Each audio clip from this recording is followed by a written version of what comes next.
Making your minimum credit card payment on time every month is mathematically identical to defaulting on your loan. The green Payment Successful checkmark on your banking app is actually an engineered illusion designed to keep you legally trapped in a lifetime subscription to debt. By the end of this video, you will know exactly how banks use automated risk models to maximize interest extraction without ever triggering a legal default. You will see how this hidden architecture turns a standard credit card into a permanent wealth transfer mechanism. Consider Jake and Marcus. Both earn $45,000 per year as data analysts. Both carry the exact same debt balance. Yet one simple choice means one of them is completely debt-free in 12 months, while the other spends 2 decades paying off the exact same purchase. Let us strip this financial instrument down to its bare definition. A credit card is not an extension of your paycheck. It is a rotating, unsecured ledger. The bank gives you temporary access to liquidity. In exchange, you agree to a variable cost of capital. This cost is calculated every single day. Most people believe a credit card balance is static until the monthly statement arrives. This is false. Every morning, the bank takes your total balance. They multiply it by your daily periodic rate. This rate is your annual interest rate divided by 365. They add that tiny cost to your ledger every single day. There is a single rule that runs this entire machine. The rule is that unpaid interest always compounds. This means tomorrow you will pay interest on the interest that was added today. Let us repeat that law because it is the foundation of the trap. Unpaid interest always compounds. When you do not clear your entire balance, your previous payments stop being a simple reduction of debt. Instead, they become fuel for the daily compounding engine. The entire credit card industry rests on this specific calculation mechanism. The bank does not want you to default. If you default, they must write off the loss. They also do not want you to pay your balance in full immediately. If you pay in full, they make zero profit from interest. The bank wants you to exist in a permanent middle state. They want you alive, but financially bleeding. To achieve this state, financial engineers created the minimum payment architecture. It is presented as a helpful safety valve for your budget. It is advertised as a feature that gives you flexibility during tight months. In reality, it is a precise mathematical boundary. It is the lowest possible dollar amount that keeps you legally compliant while maximizing the lifespan of your debt. Apply the rule. If you only pay the minimum, you are not actually paying off your purchases. You are merely servicing the daily compounding interest calculation. The principal balance remains almost entirely untouched.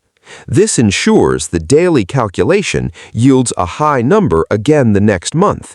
It is a closed-loop system. Let us introduce Jake and Marcus fully. Both live in similar apartments. Both work for the same company. Both take home exactly $3,000 per month after taxes. Both men decided to purchase identical items online. The total cost was exactly $7,500. Neither had the cash available, so both used their credit cards. The annual interest rate on both cards is exactly 23.99%. Consider Jake. Jake has brown hair and wears a blue polo shirt with khaki pants. He usually looks slightly worried when he logs into his banking app. He represents the regular working person anywhere in the world. Jake decides he wants to be responsible, so he sets his account to autopay the minimum amount every month. He sees the automated green checkmark and feels secure. He assumes the system is helping him chip away at his debt over time. Now consider Marcus. Marcus has dark hair and wears a green sweater with dark jeans. He maintains a calm and confident expression because he tracks his numbers manually. Marcus looks at the exact same $7,500 balance. He refuses to use the minimum payment button. Instead, Marcus commits to paying a fixed amount of $650 every single month until the balance hits zero. Same income, same starting balance, one behavior different. Let us run the real math year by year to see what happens to both men. In year 1, Marcus makes his fixed payments of $650 every month. Over 12 months, Marcus pays a total of $7,800. Because his payments are large, they easily overpower the daily interest calculation. By the end of month 12, Marcus has paid exactly $1,008.82 in total interest. His principal is completely gone. Marcus is debt-free in exactly 12 months. Now watch what happens to Jake. Jake relies on the automated minimum payment formula. The bank calculates his minimum payment as the total interest charged that month plus 1% of the principal balance. In the first month, his minimum payment is exactly $224.94. Of this amount, $149.94 is instant profit for the bank.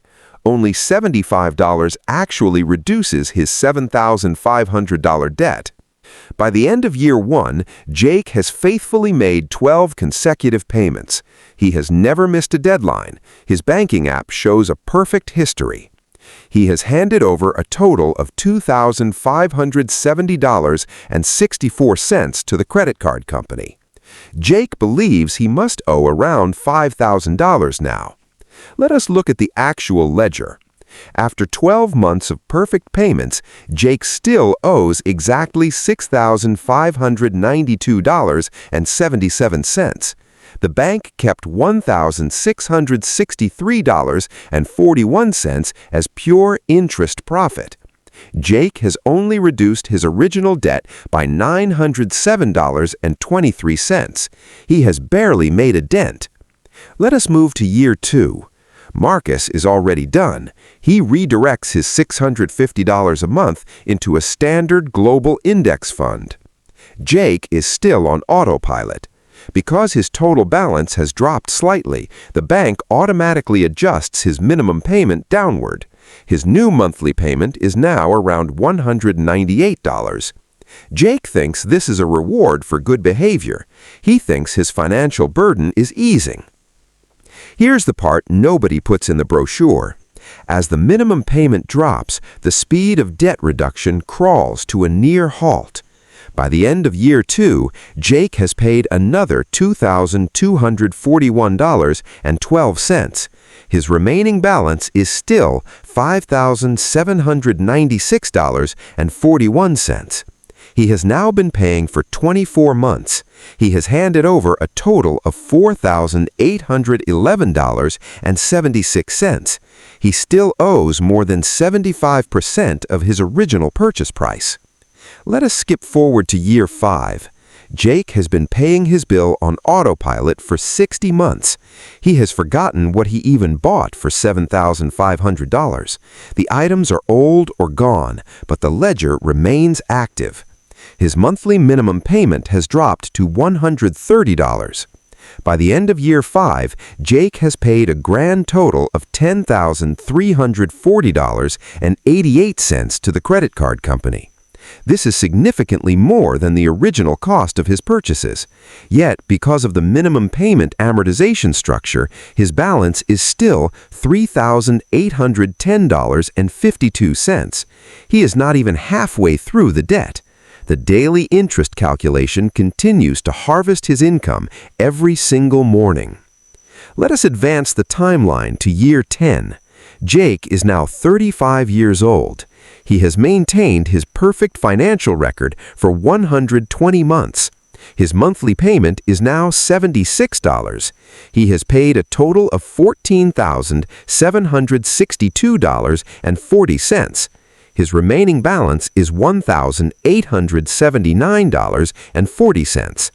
The bank has already made a 200% profit on their original $7,500 allocation. The daily compounding engine is smaller now, but it still functions perfectly. Jake is still trapped because the payment amount has scaled down to match his lower balance, ensuring the repayment timeline stretches as far into the future as legally possible. Here is the betrayal moment. The entire journey takes Jake exactly 22 years and 4 months to complete. Let us repeat that timeline. 22 years and 4 months. He started this process at 25 years old. He finally clicks the final payment successful button when he is 47 years old. Let us look at the total damage of the autopilot trap. Over those 22 years, Jake made 268 individual payments. He never defaulted, he never faced a collection agency, he followed the exact path suggested by his banking user interface. In total, Jake paid exactly $48,780.12 for his original $7,500 purchase. The interest alone amounted to $41,280.12. That is where the specific number comes from.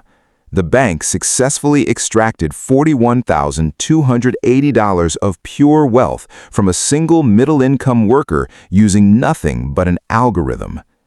This is not a story about a consumer making a reckless mistake. Jake did not max out his card on luxury vacations or expensive cars. He did not ignore his bills. He trusted the system. He trusted the automated tools provided by a regulated global financial institution. The betrayal lies within the design of the minimum payment amortization structure itself. The product is intentionally built to exploit human psychology. When a consumer sees a minimum payment option, their brain registers it as a safe recommendation. It acts as an anchor text. It implies that paying this specific amount is the correct standard procedure. The banking interface reinforces this belief with positive visual cues. They give you a green checkmark. They send you an email celebrating your on-time payment. They raise your credit limit as a reward. They do this because you are their most profitable asset. You are a revolver. In the banking industry, a consumer who carries a balance and pays only the minimum is called a revolver. They are the primary source of retail banking revenue globally. Consider the contrast between how the bank treats Jake versus how they treat Marcus. Marcus paid off his balance in 1 year. The bank made a small profit of $1,008 from him. They quickly realized they could not harvest him. Jake was a predictable source of high-yield cash flow for over 2 decades. The bank used Jake's interest payments to fund their corporate expansions and executive bonuses. They used Jake's money to offer cashback rewards to consumers who pay in full. Jake is literally subsidizing the wealthy credit card users who use the system for free rewards. The real answer is plain. There is no hidden fee or secret penalty clause required to cause this disaster. The system does not need to break any laws to drain your wealth. It uses the standard approved interest calculation method that you agreed to when you signed the digital contract. The minimum payment formula is specifically engineered to keep the principal balance as high as possible for as long as possible. Because the interest fee is directly tied to the size of the principal balance, keeping the principal high guarantees the bank a massive recurring revenue stream. It is a legal extraction of your future time and labor. It is regular debt embezzlement disguised as financial convenience. Let us zoom out and look at the massive gap created by this single decision over a 30-year period. Same income, same starting point. One number changed. Marcus cleared his $7,500 debt in year 1. For the remaining 29 years, he took his $650 per month and invested it. Assuming a conservative global index fund return of 8% compounded annually, Marcus finishes the 30-year period with an investment portfolio worth exactly $812,432. Jake spent 22 of those years paying off the original purchase. He paid $48,780 in total cash to the bank. He had $0 left over to invest during those decades. When he finally finished paying off his card, he had exactly $0 in savings. The net wealth difference between Marcus and Jake after 30 years is exactly $812,432. This is the true opportunity cost of the autopilot trap. It is the difference between building real generational wealth or funding a retail bank portfolio. You must change your approach to consumer credit immediately if you want to protect your capital. Here is the practical ranked action list to dismantle this mechanism, organized from the highest impact strategy to the lowest impact strategy. First, you must change your payment setting from minimum payment to statement balance. This is the single most powerful action you can take. Setting your account to pay the full statement balance every single month, the daily compounding interest calculation is completely wiped out. The bank makes exactly $0 from your ledger. Second, if you currently carry a balance and cannot pay the full statement balance, you must establish a fixed dollar amount immediately. Do not let the bank dictate your monthly payment via their shifting percentage formula. Look at your budget and pick the highest possible fixed number you can afford. Maintain that exact fixed number every month, even as the balance drops. This prevents the repayment timeline from stretching out and cuts years off the interest engine. Third, execute a balance transfer to a 0% introductory rate card if your credit score allows it. This effectively pauses the daily compounding calculation for 12 to 18 months. However, you must use this pause to aggressively pay down the principal balance. If you reach the end of the promotional period with a remaining balance, the trap snaps shut again at the standard high interest rate. Fourth, call your credit card provider and demand a reduction in your annual percentage rate. If you have a long history of on-time minimum payments, you have leverage. A lower interest rate means a smaller daily periodic rate calculation. This ensures a larger portion of your monthly payment actually hits the principal balance instead of being absorbed as pure bank profit. Fifth, if you cannot clear the debt through standard cash flow, liquidate non-essential luxury assets to kill the principal. Keeping items that you bought on credit while paying interest is mathematically absurd. Selling an asset to wipe out a 23% interest ledger yields an immediate 23% guaranteed return on your money. Stop trusting the automated defaults on your financial applications. The software is not designed to maximize your net worth. It is designed to maximize the net worth of the shareholders who own the institution. Break the autopilot cycle before the daily calculation claims another decade of your working life.